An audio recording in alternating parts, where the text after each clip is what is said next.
They were all smiling when it happened. Champagne flutes in hand, fake laughter bouncing off the marble walls of that overpriced winery, sunlight hitting the white chairs like a movie set. Not a cloud in the sky. Not a single doubt in their minds. And then she said it. Colin will walk me down the aisle. Just like that. No pause. No glance in my direction. No warning. She didn't even hesitate. You know what the worst part was? It wasn't that she picked him, my wife's new boyfriend, a man who'd only been around for maybe a year, who wears leather bracelets and calls himself a spiritual consultant. It wasn't that she replaced me in that moment.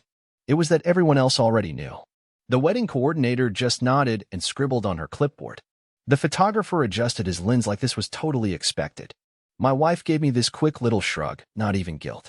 Just dismissal. Like I was a guest who'd overstayed his welcome at my own daughter's wedding. There I was, standing in the middle of that vineyard, wearing the suit I bought for this day, gripping a gift bag with a handwritten card and a necklace I'd spent 2 weeks picking out for her. And she was already handing that honor to someone else, someone who didn't teach her to ride a bike, didn't stay up nights holding her after her first breakup, didn't pay for her braces, her car, or the down payment on her apartment. Colin. Freaking Colin. And Marcia, my wife, was glowing. I hadn't seen her this happy in years. Not at my birthday. Not at our anniversary. But here? Next to him, wearing a dress I paid for, on a property I was still making payments on through a loan she signed me up for without even discussing it. I heard someone behind me whisper, "That's gotta sting." They were right. But I didn't cry. I didn't storm off. I just blinked. Then I walked over to the bar and asked for a glass of water. No ice. My hands were shaking. Not from sadness. From clarity. The kind that only hits when the last illusion finally burns away and all you're left with is smoke and receipts. She didn't just turn her back on me. She did it in public. With style. With audience applause. So I did the only thing left that still felt like mine. I left. No scene. No speech. No tears. Just silence. And an unpaid bill that nobody saw coming. I wasn't trying to ruin her wedding. Let me make that clear. I didn't leave to punish her, or Marcia, or even that walking leather-wrapped midlife crisis named Colin. No. I left because there was nothing left to say. And nothing left to pay for. You see, everything about that day was built on top of me. My name on the contracts, my credit on the line, my years of overtime at the auto body shop so Marcia could sip Cabernet and call it planning. But the second it came time to show who actually mattered, I was heir. Just a necessary budget item. Not a father. Not a husband. Just a walking checkbook with a receding hairline. They didn't even notice I was gone until 2 hours later. While I sat in my car, parked behind the catering van, I watched from a distance as Cassidy laughed and twirled in that designer dress, the one she said she absolutely needed, because it photographs better under vineyard lighting. I remember her sitting at the kitchen table months ago, showing me photos on her iPad, explaining fabric textures I couldn't pronounce. And I nodded, because I wanted her to feel beautiful. I wanted her to know I believed she deserved the best. And that's what hurts more than anything. I meant it. Every time I paid. Every time I agreed. Every time I stayed silent. But it was never about the money. It was about being seen. And when she chose Colin to take my place, right there in front of everyone, that was the final receipt. That was the price. I paid for the stage and watched someone else get the applause. My phone buzzed once. It was a message from Cassidy. Just one line. "Where are you?" No question mark. No, Dad. Just those 3 cold words. I didn't reply. Instead, I opened my banking app. I'd had this moment prepped in the back of my mind for weeks. Ever since the rehearsal dinner, when Colin made some dumb toast about new beginnings and winked at Marcia like I was already dead. In one swipe, I canceled the auto transfer to the venue. $19,200. That was supposed to hit right after the ceremony. The final installment. Flowers, band, staff, cleanup. Gone. Then I called the card company and paused the account Marcia always used. Then another call to the vendor I personally knew from the wine shop and told him to hold the champagne invoice. The one with the custom labels that said Cassidy and Rowan forever. He wasn't thrilled, but he agreed when I told him the card on file was mine. And then I drove away. No music. Just the sound of gravel crunching under the tires and the air conditioner humming louder than my own breathing. You want to know what else I left behind? A handwritten letter. Folded, sealed, and slid into Cassidy's wedding gift bag. I didn't write anything cruel. No accusations. No dramatics. Just the truth. that I had loved her every day since she was born, that I'd given everything I had, that I hoped she'd never feel the kind of absence I felt standing on that vineyard lawn, and that Colin could handle the rest, because I was done, not angry, not bitter, just empty. And sometimes, empty is the loudest message of all. I didn't drive home. That was the first thing that hit me as I merged onto the highway, still in my suit, the tie loosened but knotted enough to strangle me with shame if I thought too hard. There was nothing waiting for me at that house. No one pacing the hallway, wondering where I was. No nervous calls. No texts. No guilt. Marcia had made sure of that. She had been slowly moving her life into a separate lane for over a year, maybe longer. I just hadn't seen it, or maybe I refused to. About halfway to the state line, I stopped for gas. The guy at the pump next to me asked if I was heading home from a wedding. I just stared at him until he looked away. Funny, isn't it? That's someone who doesn't even know you can ask the one question that burns the most. I wasn't going home. And it wasn't a wedding. Not really. It was a send-off party for the man I used to be. Meanwhile, back at the vineyard, the music was probably still going. Cassidy had likely already taken those dreamy sunset photos she wanted so badly, the ones with the soft filters and golden haze, where everyone looks like they're in a commercial for happiness. And Colin? Colin was officially dad of the hour. I bet he ate that up. He probably gave some cheesy speech full of new age nonsense, something like, family is what we choose, not what we're born into, and people clapped because it sounded deep. Because it was easy. And people love easy. But I had made sure Colin would finally have to do something hard. You see, when I canceled the venue payment, I didn't just walk away from a bill. I walked away from a structure that was held together by my name. Everything was routed through my business account. The liability insurance, the delivery contracts, even the music license. And when you remove that one keystone, the whole thing starts to creak. Around 7 p.m., the wedding coordinator called me. I didn't pick up, of course. She left a voicemail that started polite and ended with panic. The band was refusing to start the second set. The lighting crew wanted confirmation the invoice would be honored. And the caterers? They had caught wind of the financial vacuum and were stalling dessert. I listened to her message twice. Not out of satisfaction, but curiosity. I wanted to hear the exact moment she realized something was very wrong. That crack in her voice? That was it. The next message was from Marcia. Now, that one I saved. Her voice was tight, but she tried to sound composed. She said she didn't understand what was happening. That Cassidy was confused and upset. That this wasn't like me. And then, almost as an afterthought, she added, "You can still fix this. Fix this." Like I was a janitor called in to mop up a mess someone else made.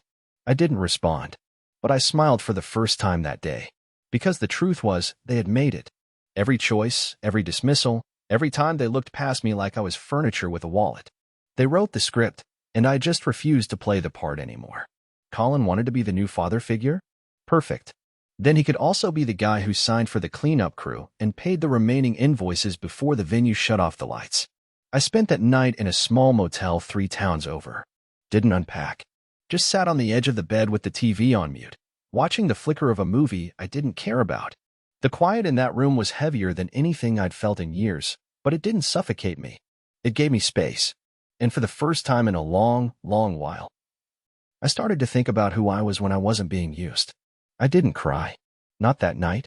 But I did make a list. A real one. Names. Assets. Accounts. A plan. Because while they were scrambling to keep the party going without their ghost financier, I was building the outline of a life where I no longer came last. Or worse, didn't count at all. By the time dawn crept through the motel curtains, I'd already made 4 more calls. Quiet ones. Precise. I didn't need a plan anymore. I had one. And it wasn't revenge. Not in the way you're probably thinking. I didn't want to burn their wedding photos or show up with a megaphone during the speeches. I didn't even want them to feel pain. I just wanted them to feel absence. Real, undeniable absence. The kind that lingers long after the music fades and the champagne loses its fizz. The first call was to my accountant, Lisa. She's been handling my books for 13 years, and I've always trusted her more than I trusted myself. When I told her I wanted to pull all joint assets into a freeze and restructure the business accounts under my name only, she didn't ask why. She simply said, "Do you want to do it quietly?" and got to work. That's the thing about betrayal. Once it's done, there's no need for explanation. The silence says it all. The second call was to the bank to remove Marcia's access to our emergency savings. She'd probably already moved some, maybe even most, but I knew she never paid attention to the smaller account, the one I used for travel, the one with just enough in it to disappear for a while. I moved it into a private trust under my name. Just a safety net. I wasn't even sure I'd use it. But for the first time in years, it was mine, just mine. The third call, that one was harder. I dialed Cassidy's number. I didn't expect her to pick up. She didn't. But I left a voicemail, the kind you don't yell into, the kind you record when you realize you may never speak again. I told her I loved her, that I always would. But that love had to mean something, and mine had been returned with theater. That handing my role over to a stranger wasn't just a decision, it was a declaration. And I had heard it loud and clear. I said, I hope he's everything you need. Because I can't be invisible anymore. Not even for you. I ended the message there. No goodbyes. Just truth. But the fourth call, that was my favorite. I called the venue. I told them I was the original contract holder and that I had personally canceled the remaining payments, which meant that technically, the event hadn't been fully secured. I knew the manager would scramble. And he did. I didn't need to threaten him. I just asked for a formal receipt confirming all cancellations and liabilities were now off my back. What happened next was not my doing, but it wasn't hard to predict. The venue held Marcia and Colin responsible for the remaining balance, and they refused to let them book future events until it was paid. The total? $19,200 plus late penalties. Suddenly, Colin, who loved playing the charming new stepdad, had his first real moment of adulthood. And he didn't even know which credit card worked. But I wasn't finished. No, the real wedding gift was scheduled to arrive 3 days later, timed perfectly with their return from the short honeymoon they managed to salvage at some boutique hotel Cassidy had bragged about endlessly. It was a large envelope, hand-delivered. Inside, a letter from my attorney confirming the formal dissolution of every joint asset I'd ever shared with Marcia. Alongside it, copies of my resignation from all shared titles, including the deed to the house, which I had signed over to her, free and clear, along with a single post-it that read, "Congratulations. It's all yours now. No fights, no begging, no lawsuits. Just surrender, the kind that stings far worse than war." And no, it wasn't generous. It was intentional. Because that house had always been her stage. The neighborhood, her audience. The kitchen, her throne. And I had been just another prop. By giving it all to her, I took away the one thing she needed most, conflict. There was nothing left to control. No arguments to win. Just empty walls and silence. I know what you might be thinking. That maybe I gave up too much. That I let them win. But you're wrong. I gave them everything they ever claimed they wanted. And took with me the only thing they truly lacked. Peace. As I sat at a diner near the coast, watching the ocean and sipping the worst cup of coffee I'd had in years, I smiled. Not because I was happy, I don't even know what that feels like anymore, but because, for once, they would have to build their life without my silence propping it up. And me? I had nowhere to be. And for the first time, that felt like freedom. I stayed off the grid for nearly 2 weeks. No social media, no forwarding address, no replies to anything. I rented a small cabin in northern Vermont, the kind of place where the trees crowd in close, and the only sound at night is the wind pressing through the branches like it's got secrets to spill. I didn't bring much. Just a duffel bag, a prepaid phone, and the last bottle of whiskey I'd been saving since Cassidy graduated college. I never did open it then. Seemed like that moment came and went without much space for sentiment. She'd walked across that stage, threw her cap, hugged her boyfriend, and forgot I was in the third row, clapping like my hands were on fire. I thought maybe in those first few days after the wedding, Marcia would try to call. Not out of love. Not out of guilt. But control. She always hated the feeling of not knowing where I was, even when we were supposedly doing fine. She once had a meltdown because I didn't text her during a work lunch. Said it made her feel abandoned. But now, with everything gone, with the silence swallowing her perfect plans, nothing. Not one call. Not even a curt email. And that's how I knew it was real. She wasn't panicked. She was relieved. Because the truth is, I've been leaving long before I ever packed a bag. You don't disappear overnight. You fade. One dinner skipped. One cold shoulder too many. One favor asked without a thank you. And one day you realize you're not a partner, you're a placeholder. A man-shaped space where something useful used to stand. And Cassidy? Still nothing. The girl who used to leave me sticky notes in her lunchbox, saying things like, "You're the best, Daddy," had vanished into the woman who didn't blink when her mother's boyfriend stole my place beside her. Maybe she thought I'd forgive her. Maybe she thought I was too soft, too tired, too predictable to do anything but show up the next morning with pancakes and apologies. But I didn't. Instead, I started writing letters. I didn't send them. Not yet. Maybe not ever. But I had to say the things no one ever let me say out loud. Like how I remembered every time Cassidy fell asleep in the back seat after dance practice, her head tilted toward the window, breathing soft. How I used to slow down before turning into the driveway just so the ride would last a few seconds longer. How I saved every Mother's Day card I ever wrote Marcia, even the ones she tossed in a drawer without reading. How I saw everything even when they thought I wasn't paying attention. Like the way Colin always sat in my chair. Never once asked. Just plopped down like he owned the place. Or how Marcia stopped wearing her wedding ring long before she took it off. These were not sudden betrayals. These were termites. Quiet. Persistent. Invisible until the whole house buckled. And now they were living in that house, the one I left behind. I imagined them sipping wine in the living room, whispering about how I'd lost it, how I was probably having a midlife spiral. I bet Cassidy cried a little, just enough to feel better about herself. And Colin? I bet he offered to help Marcia heal. The same way he helped her move on while I was still sleeping in the bed he eventually took over. But here's the part none of them expected. I wasn't coming back. This wasn't a stunt. I wasn't waiting in the wings for someone to apologize for a dramatic redemption arc, no. This was the ending. Quiet. Sharp. Permanent. And the best part? The fallout was just beginning. Because while I sat in that cabin surrounded by the scent of pine and wood smoke, the financial hurricane I'd set into motion was sweeping through everything they thought was solid. They hadn't yet realized that the taxes on the house hadn't been paid, because Marcia never handled that part. I did. And I stopped. The utilities?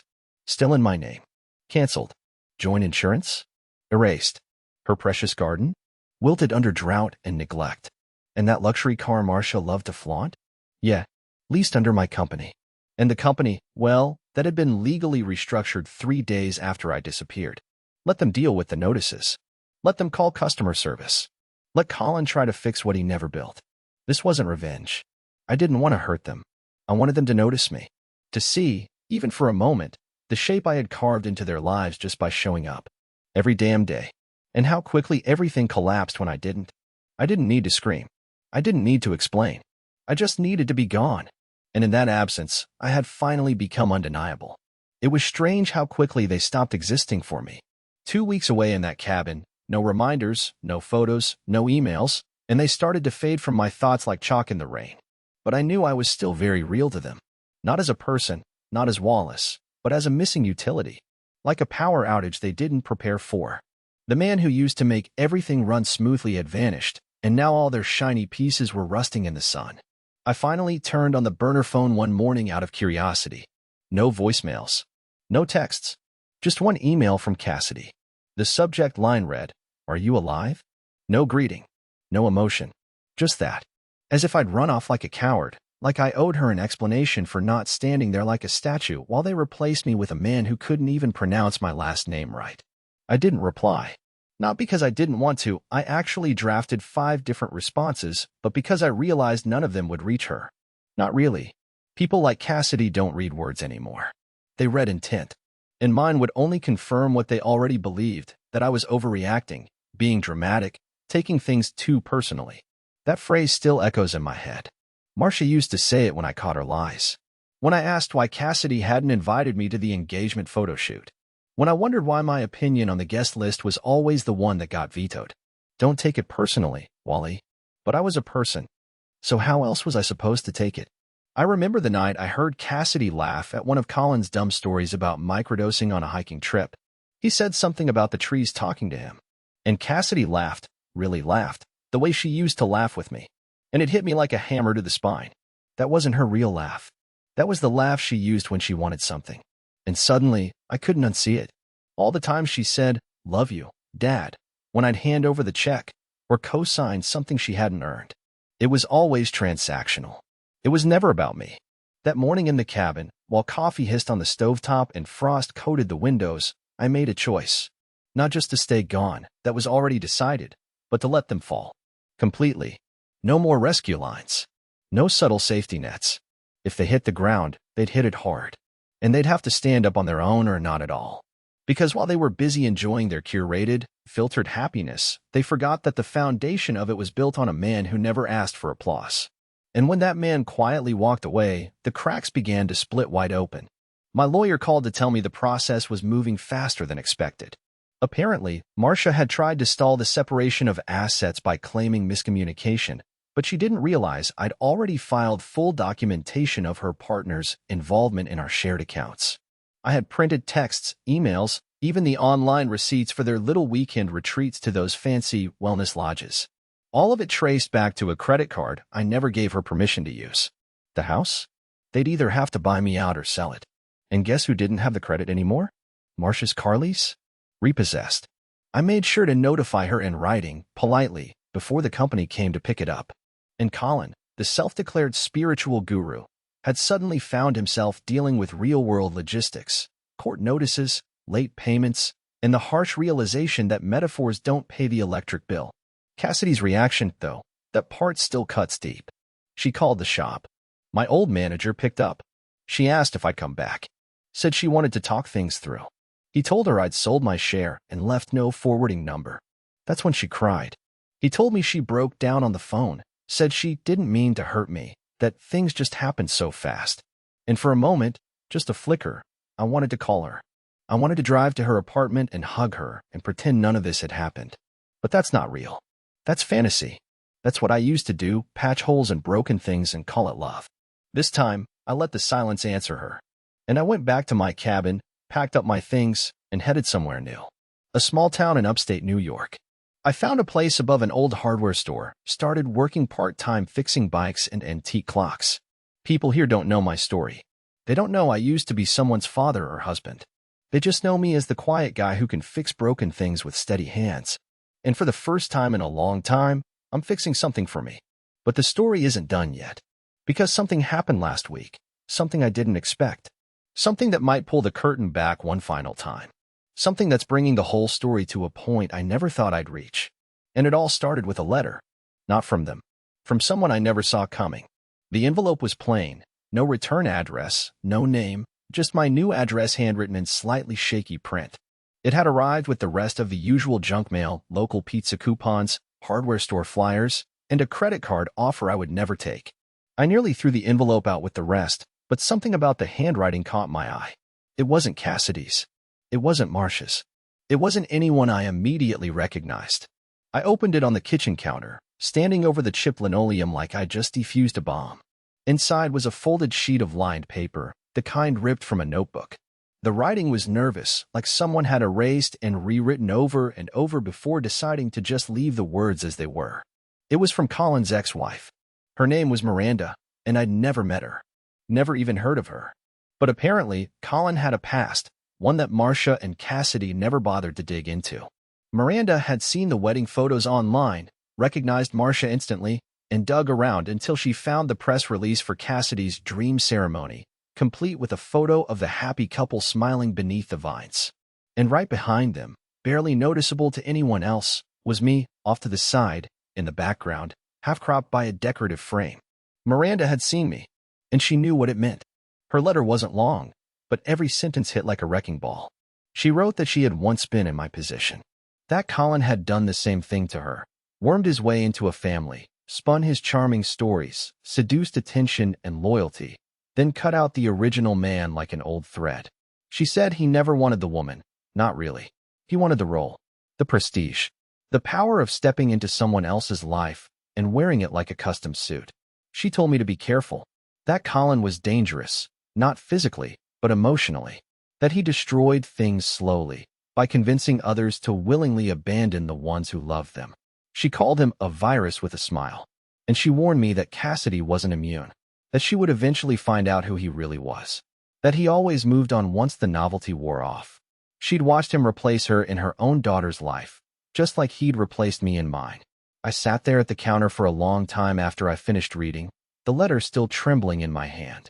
Not because I was afraid, but because for the first time, I felt something crack open that I'd tried to seal shut, the smallest flicker of hope.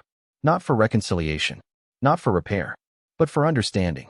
Maybe, just maybe, Cassidy hadn't chosen to betray me. Maybe she'd been manipulated. Maybe her need for attention, her hunger to be seen and adored, had made her vulnerable to a man who was an expert at stealing hearts and burying fathers. But I also knew something Miranda didn't. I had left on purpose. I hadn't just been pushed out. I had walked away, eyes open. And that meant no matter what happened next, I wouldn't be going back. Not to fix things. Not to take a seat at their table again. That seat had been given away, and I wasn't interested in scraps. Still, I couldn't throw the letter away. I read it 3 more times. I even searched Miranda online, found an old Facebook account with barely any posts and a profile picture of a golden retriever. I didn't message her, but it felt strange to know there was someone else out there who had lived my exact nightmare, down to the same words, the same silences, the same goddamn feeling of being made invisible by the people who once called you the center of their world. Later that night, I got a call from a number I didn't recognize. I almost let it go to voicemail, but something in my gut told me to answer. It was Cassidy. She was crying. Not the dramatic kind. Not the performative kind. The real kind. Her voice was tight, not theatrical. She sounded exhausted. She said, "Dad, I'm sorry. I didn't know what I was doing. I didn't say anything. I just listened." She told me everything.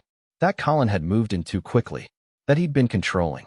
That he'd started making comments about her career, her friends, her appearance.